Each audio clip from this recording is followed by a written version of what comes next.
Cette vidéo est dédiée à présenter l'algorithme de décompression pour un texte qui a été compressé par l'algorithme de Lempel-Ziv-Welch. C'est très important d'avoir bien compris comment marche l'algorithme de compression pour comprendre la décompression. J'ai une vidéo sur le sujet, en cliquant en haut ici, vous pouvez aller la voir. L'idée générale, on a un texte par exemple, ici 1, 3, 4, 1, 5, 6, qui est un texte compressé, et on souhaite le décompresser, sachant qu'on n'a pas le dictionnaire de décompression.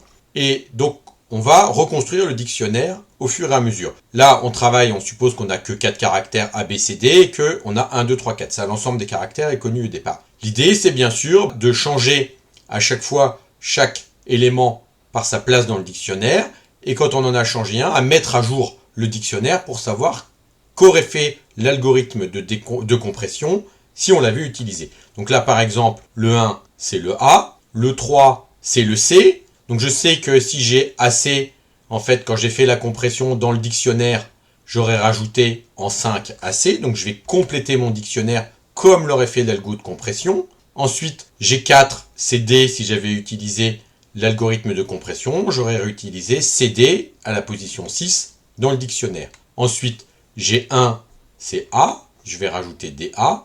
Maintenant, j'ai 5 qui est AC, je le mets ici. Et ça me permet de mettre AA, la séquence ici, en 8. Et maintenant, le 6, c'est CD, qui est ici.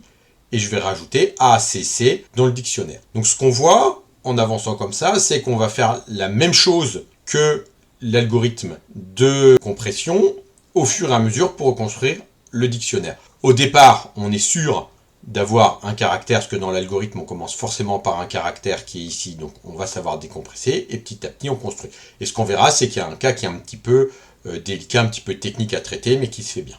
Alors, si je généralise ça, c'est voilà, assez simple. Si dans ma chaîne ici, qui est à décompresser, j'ai un endroit, j'ai X, et un autre endroit, j'ai Y, je vais remplacer X par sa valeur qui est dans le dictionnaire, Y par sa valeur qui est dans le dictionnaire, et je vais rajouter comme clé, là où il y a de la place, donc au dernier indice, la chaîne D de X avec la première lettre de Y, comme le ferait l'algorithme de compression.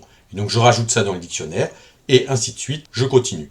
Donc par exemple, si D de X c'est A, B, B, C, et D de Y c'est D, B, B, A, je vais rajouter dans le dictionnaire A, B, B, C, D, à la position, à la fin, ici. Exactement comme dans l'algorithme de compression. Alors, ce qui peut arriver, c'est que on ait deux clés XY et je le remplace par le décodage de X et le décodage de Y. La problématique, c'est si DY n'est pas présent.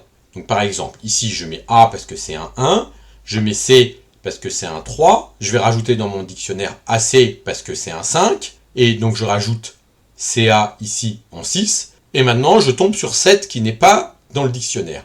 Et c'est une situation qui peut parfaitement arriver. Alors qu'est-ce que c'est que cette case, cette clé par 7?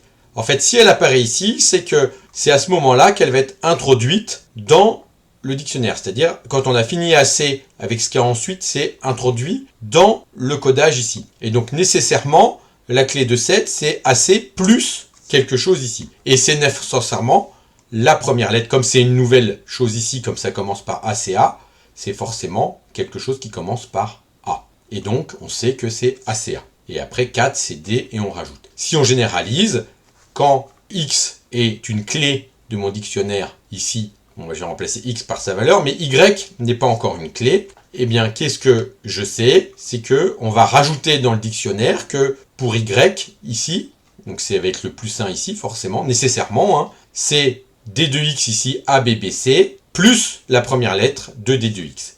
Donc ici, pour Y, qui sera forcément l'indice, sinon c'est qu'il y a un souci, mais c'est normalement forcément le dernier indice plus 1 dans le dictionnaire, et ça va être A, B, B, C, plus la première lettre de A, B, B, C, qui est un A, et donc A, B, B, C, A. Prenons un exemple, ici j'ai 3, donc 3 c'est la lettre C, ensuite j'ai 2 qui est la lettre B, et je vais rajouter CB dans le dictionnaire à la place 5. Ensuite j'ai 4 qui est le D, et je vais rajouter BD à la place 6 dans le dictionnaire.